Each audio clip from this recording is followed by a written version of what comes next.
I waited for them to leave, changed every lock, and installed security cameras. If you're watching this, subscribe and let me know where you're watching from. Now let me tell you how I ended up hiding behind my own front door, watching my daughter-in-law give unauthorized house tours like she owned the place. Because trust me, nobody saw this coming. 3 months earlier, my life looked completely different. I was Margaret Stevens, 63 years old, recently widowed, and apparently stupid enough to believe my son Kevin and his wife Rebecca actually cared about my well-being. After Henry's funeral, they'd been so attentive, so concerned about me living alone in my old house. "Mom, you need something fresh, something to look forward to," Kevin had said, holding my hand like I was a fragile bird. Rebecca nodded earnestly, adding, "We just want you to be happy again." What they really wanted was my inheritance. Not that I knew it at the time. I thought their sudden interest in my finances was genuine concern. When I mentioned Henry's life insurance payout, their eyes lit up like Christmas morning. "You should invest in something stable," Rebecca suggested. "Real estate maybe."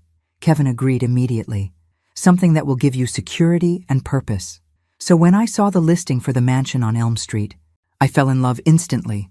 Victorian architecture, wraparound porch, 6 bedrooms, 3.5 baths, and enough space for the grandchildren I rarely got to see anymore. I could imagine holiday dinners, summer barbecues, Kevin and Rebecca finally having room to visit comfortably. The asking price was steep, but Henry's insurance money covered it completely. Here's where I made my first smart decision in months. Something told me to keep the purchase quiet.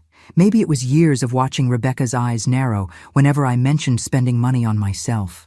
Maybe it was intuition. Whatever it was, I bought that house under a trust, hired a property management company, and kept my mouth shut. For 6 weeks, I had contractors working day and night. New paint, updated kitchen, refinished hardwood floors, landscaping, the works. I wanted everything perfect before the big reveal. I imagined Kevin's face when I handed him the keys and told him this was their new family home. I pictured Rebecca's tears of joy, the grandchildren's excitement, the fresh start we'd all have together. Instead, I got the shock of my life. The morning I planned to surprise them, I arrived at the house early to do a final walkthrough. Everything was perfect. The chandeliers sparkled, the marble countertops gleamed, and the master bedroom looked like something from a magazine. I was practically vibrating with excitement as I called Kevin. "Can you and Rebecca meet me for lunch? I have something wonderful to show you both."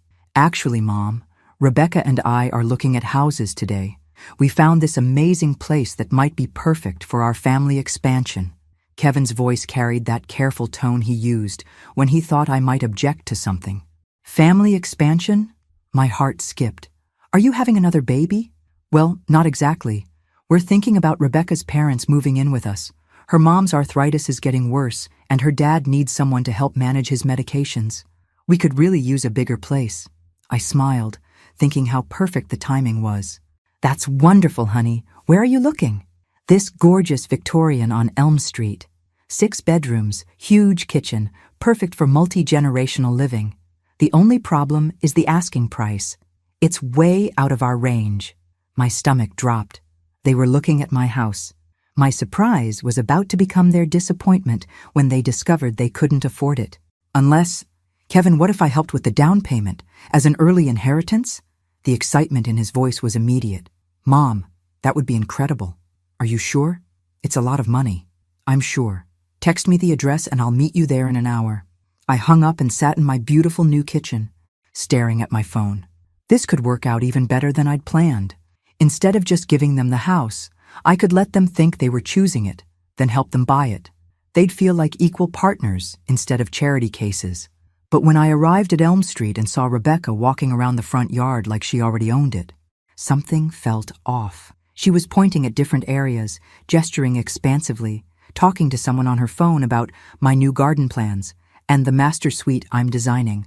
I parked across the street and watched. Kevin joined her, and they spent another 20 minutes measuring windows and discussing furniture placement. They weren't looking at the house like potential buyers. They were planning like people who already had keys. That's when I realized I'd made a terrible mistake, not buying the house, but trusting them to see it before I told them it was already mine. I decided to test them. When they finally called me over, I put on my best impressed face and let them give me the full tour of my own house. "Look at this kitchen, Mom," Rebecca gushed, running her hands over the marble counters I'd spent weeks choosing. "I can already see myself hosting dinner parties here. And this master bedroom?" She led me upstairs to the room I'd designed as my sanctuary. "This will be perfect for Kevin and me. Your room could be the one next to the guest bathroom, small but adequate. My room, in the house I bought, would be small but adequate." Kevin nodded enthusiastically. "The whole layout is perfect. Mom, you'd love the community here. Very quiet. Great neighbors. You could walk to the park every day." I managed to keep smiling, but inside I was calculating. They'd already decided I'd be living here, but not as an equal. I'd be the elderly relative tucked away in the smallest bedroom, grateful for whatever space they allowed me. The inheritance money I'd be providing for the down payment would become their house, their equity, their investment. "The only challenge," Rebecca continued, walking back toward the kitchen, "is that the sellers apparently want cash. No financing allowed. Something about a trust situation." Kevin sighed. "Which means we'd need the full purchase price up front. Even with Mom's help. We're talking about draining her entire inheritance just for the down payment on a mortgage we still couldn't qualify for." Rebecca's face fell dramatically. "So close to perfect, and it's just out of reach." They stood there looking defeated, and I realized this was my moment. I could reveal the truth, tell them the house was already theirs, and watch their faces light up with joy. Or I could wait and see what they did next. "What if we looked at something smaller?" I suggested carefully. "Something more within our actual budget?" Rebecca's expression hardened slightly. "Margaret, this house is perfect for our needs. Kevin's father would have wanted us to use his money wisely, to invest in our family's future. This is exactly the kind of opportunity he would have encouraged." The casual manipulation took my breath away, using Henry's memory to justify spending his life insurance money on their dream house. And the way she said "our needs" while planning to stick me in the worst bedroom. "You're right," I said slowly. "Henry would want us to make smart decisions. Let me think about this overnight." That evening, I sat in my current house, staring at the property deed for the mansion. My name, clear as day, as the legal owner. I'd been so excited to give them this gift. Now I was wondering if I should give them anything at all. The next morning, Kevin called before I'd finished my coffee. "Mom, we've been thinking about that house all night." Rebecca barely slept. "We really believe this could be the fresh start our family needs." "I understand it's a beautiful house, Kevin. The thing is, we went by there again this morning, and there's already another family looking at it. The realtor says they might put in an offer today." I almost laughed.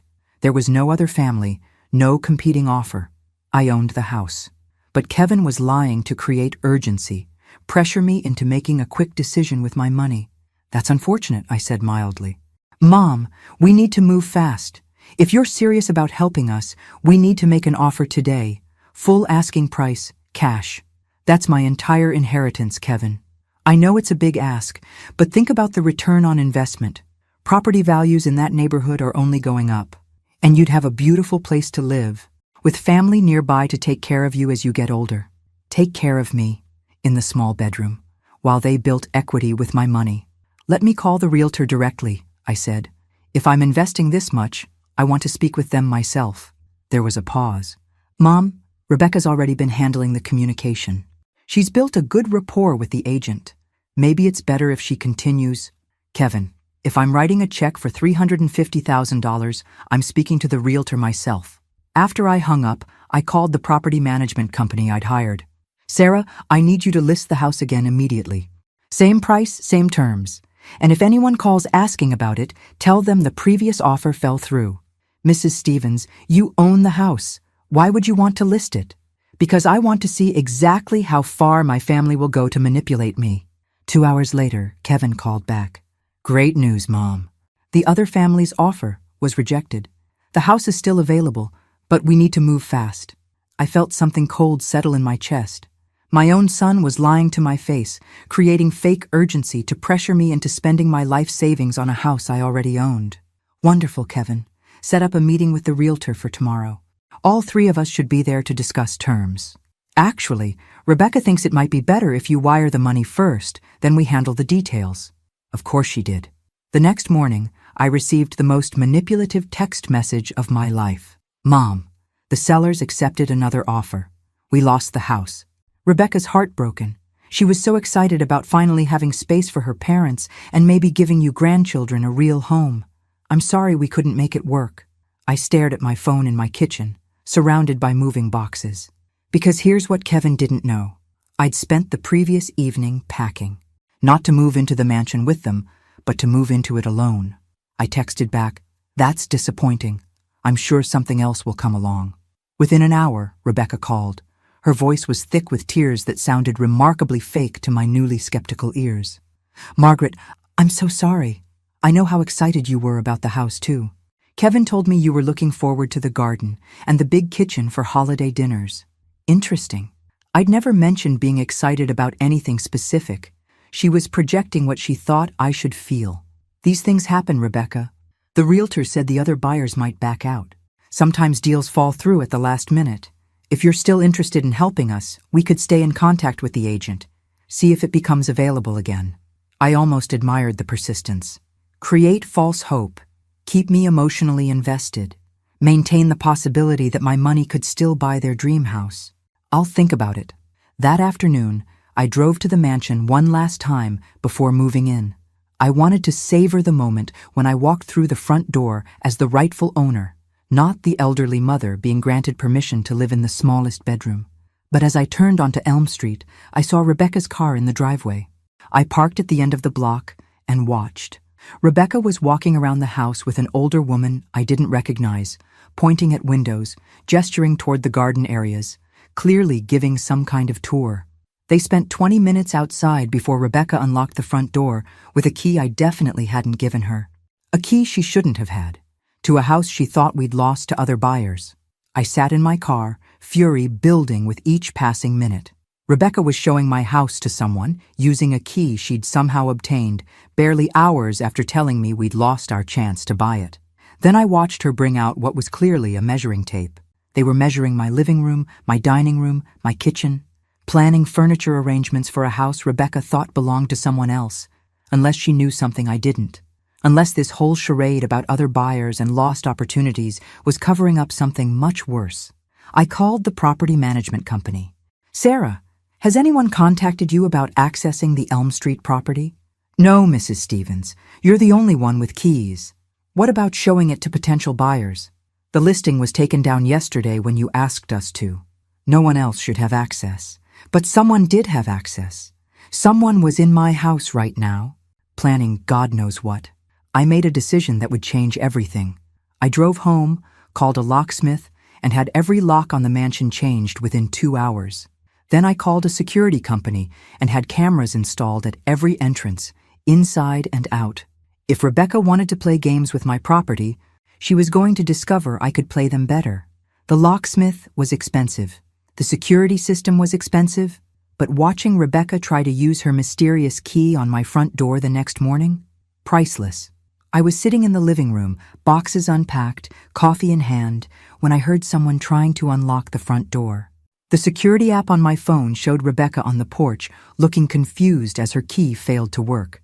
She tried it several times, then walked around to the back door. Same result.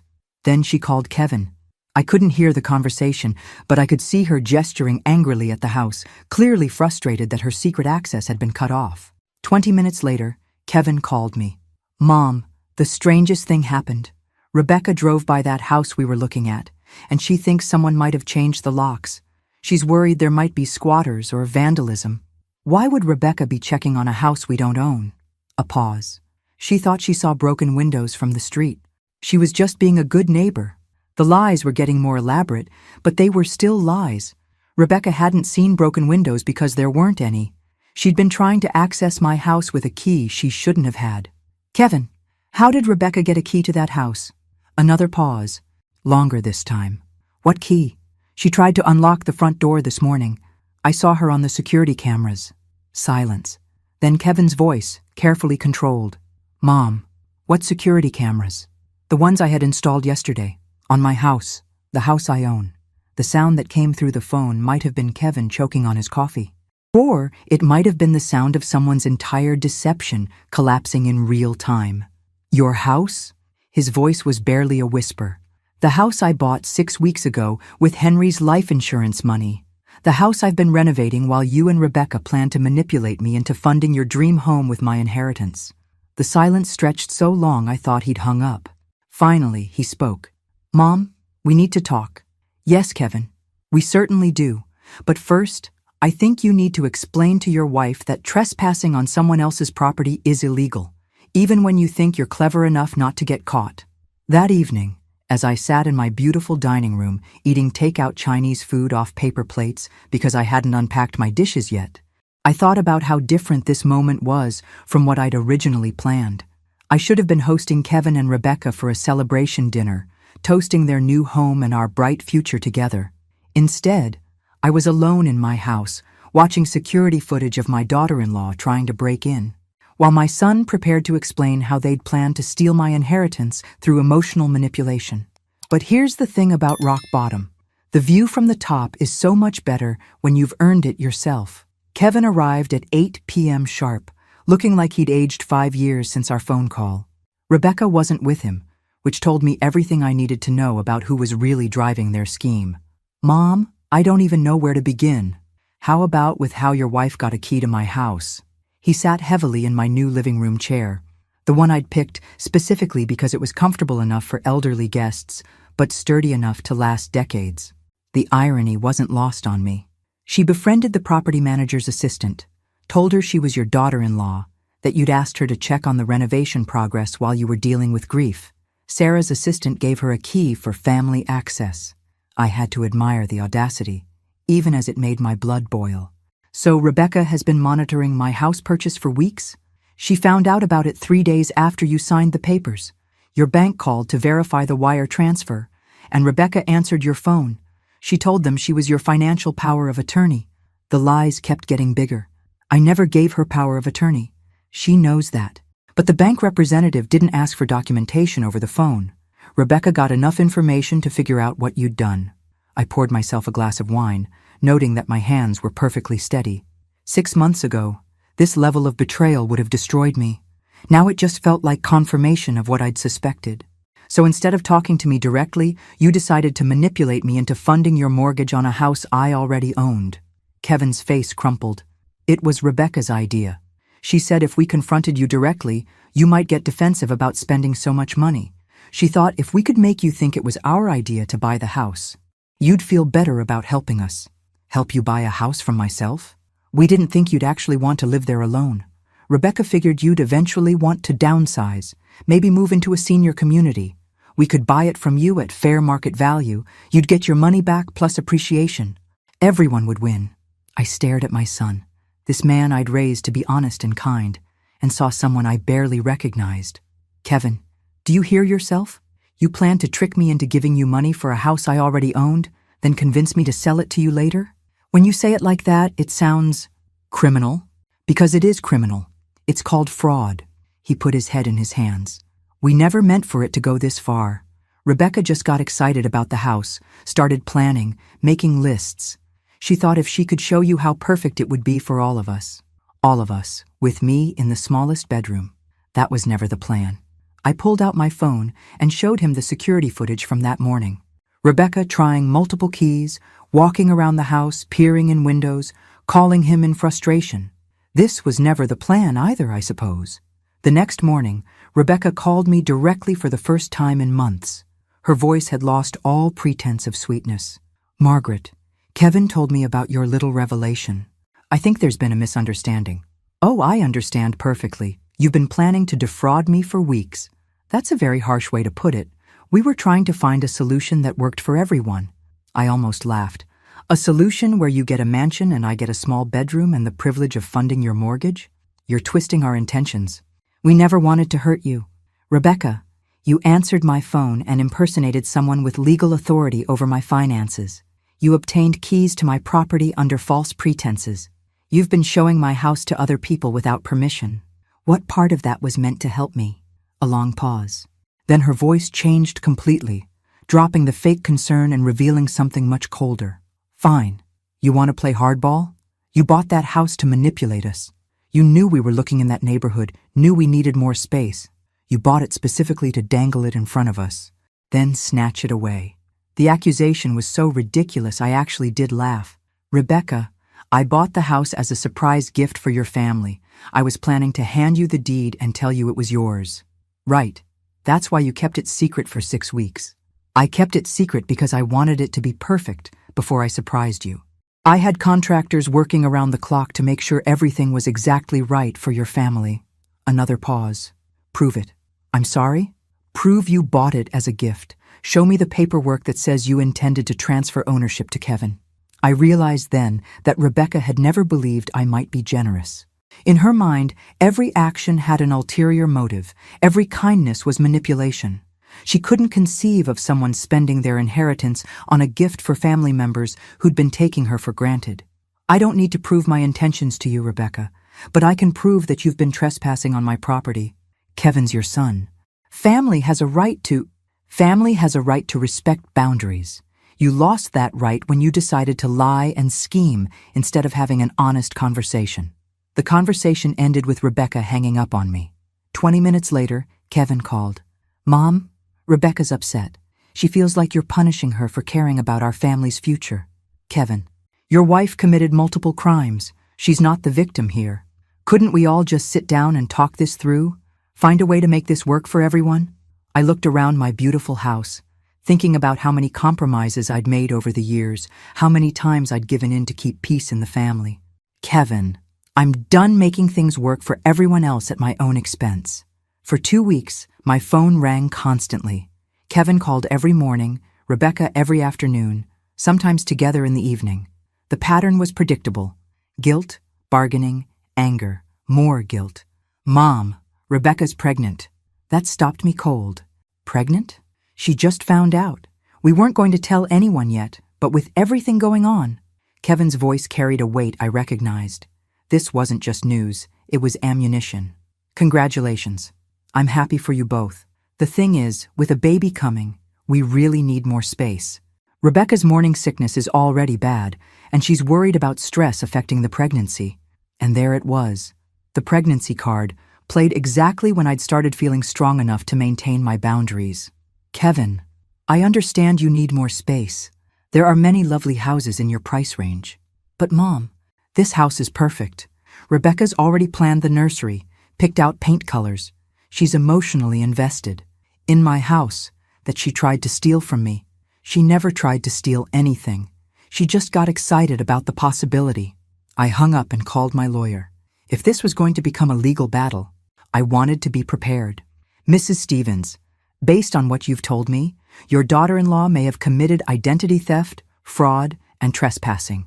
Do you want to press charges? I thought about my grandchild, growing up with a mother who thought manipulation was normal family behavior. Not yet, but I want everything documented in case this escalates. That evening, Rebecca showed up at my door. She looked genuinely terrible, pale and exhausted in a way that suggested the pregnancy news was real. Margaret, can we please talk? Just the two of us. No Kevin, no lawyers, no games. Against my better judgment, I let her in. I'm sorry, she said, sitting on the edge of my sofa like she was ready to run. I handled everything wrong. When I found out about the house, I panicked. Kevin and I have been struggling financially more than we've told you. His business has been slow. I haven't worked since we got married. And we were behind on rent. It was the first honest thing she'd said in months. Why didn't you just ask for help? Because you've already done so much. The down payment on our current place, the car repair last year, Christmas gifts for Kevin when he couldn't afford them. I was embarrassed to ask for more. I understood that feeling. The pride that makes you do stupid things rather than admit you need help. So, instead of asking, you decided to trick me? I thought if I could make it seem like your idea to help us buy this house, you'd feel good about it instead of resentful. I thought I was protecting your feelings. Rebecca's confession should have made me feel better, but it only made me angrier. Because underneath her apology was the same condescending assumption that had driven everything else, that I was too fragile to handle the truth. Rebecca, I've been managing my own feelings for 63 years. I don't need you to protect me from my own generosity. I know that now. I made a mistake. You made several mistakes. Identity theft, fraud, trespassing, lying to my son about your actions. She flinched. Kevin doesn't know about all of it. What doesn't he know? Rebecca looked around my living room, at the furniture I'd chosen, the photos I'd hung, the life I'd built without their input. He doesn't know I've been planning to convince you to sign the house over to us as an early inheritance. For tax purposes. I felt something cold settle in my stomach. Explain. My uncle's an accountant. He said if you give us the house now, instead of leaving it to Kevin in your will, it would save thousands in estate taxes. I thought after we were all living here together for a while, I could bring it up casually. The scheme was even more elaborate than I'd realized. Rebecca hadn't just wanted to manipulate me into funding their mortgage. She'd wanted to manipulate me into giving up ownership entirely. And if I'd refused, I would have suggested that since you were getting older, it might be smart to transfer assets to family members to protect them from potential nursing home costs. Every word made it worse. Rebecca had researched ways to separate me from my assets, planned conversations designed to make me feel like transferring ownership was my idea. Rebecca, do you understand that what you're describing is elder financial abuse? She went very still. That's not what this was. What else would you call systematically planning to trick an elderly family member into signing over valuable assets? I was trying to help our family. You were trying to help yourself, at my expense. We sat in silence for several minutes. Outside, I could hear children playing in the neighborhood park. Normal sounds of normal families living normal lives without elaborate deception. What happens now? Rebecca asked finally. Now you and Kevin figure out your housing situation without involving my money or my property. You learn to budget, get second jobs if necessary, find a place you can actually afford. And the baby? We'll grow up with parents who understand the difference between asking for help and committing fraud. Rebecca started crying then. The kind of exhausted sobbing that comes when someone finally understands they've lost everything through their own choices. Margaret, please. I know I messed up, but we could still make this work. You could live here, we could pay rent, everyone could have what they need. I looked at this woman who'd spent months planning to manipulate me out of my home and my money, who was now begging me to let her do exactly what she'd originally schemed for. Rebecca, the fact that you think I should trust you with anything after what you've done tells me you still don't understand how badly you've behaved. 6 months later, I hosted my first dinner party in the mansion. Not for Kevin and Rebecca, who'd moved into a 2-bedroom apartment across town and were slowly rebuilding their relationship with honesty instead of manipulation. Not for Rebecca's parents, who'd apparently found other living arrangements when their daughter's grand plans fell through. I hosted dinner for my neighbors. The couple next door who'd brought me flowers when I moved in, the widow across the street who'd invited me to her book club, the young family at the end of the block whose children sometimes helped me carry groceries. These people, who barely knew me, had shown me more genuine kindness in 6 months than my own family had in years. Kevin and I were slowly repairing our relationship. He'd started calling every Sunday, conversations that were awkward but honest. He'd apologized repeatedly, had insisted on family counseling, and was working to understand how he'd let Rebecca's manipulations poison his judgment. Rebecca and I maintained a polite distance. She'd had a healthy baby girl, my granddaughter, whom I visited once a month under Kevin's supervision. Rebecca was civil during these visits, but I could see in her eyes that she still thought I'd overreacted, that I should have been grateful for her elaborate schemes to involve me in their lives. But the real revelation came from my lawyer, who'd done some digging into Rebecca's background after I'd told him the full story. Mrs. Stevens, I thought you should know.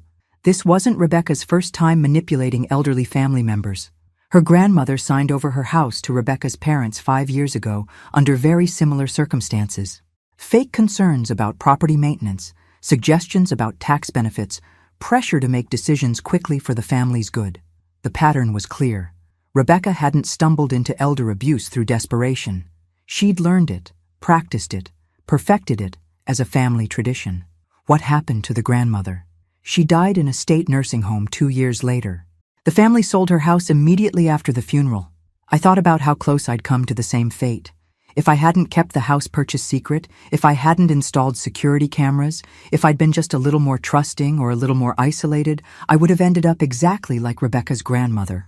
Instead, I was sitting in my beautiful dining room, surrounded by friends who'd chosen to know me rather than family who'd chosen to use me. My phone buzzed with a text from Kevin. "Mom, Rebecca wanted me to ask if you'd consider being the baby's guardian in our will, in case something happens to us." I stared at the message for a long time, thinking about trust and responsibility and the difference between loving someone and enabling them. I texted back, "I'll consider it if Rebecca completes a financial literacy course and commits to family therapy for at least a year." His response came quickly. "She says that's unnecessary. We just need a simple yes or no." I deleted the conversation and went back to planning my garden. Some people never learn, but some of us learn exactly enough to save ourselves. And sometimes, that's the only victory that matters. Thanks for listening. Don't forget to subscribe and feel free to share your story in the comments. Your voice matters.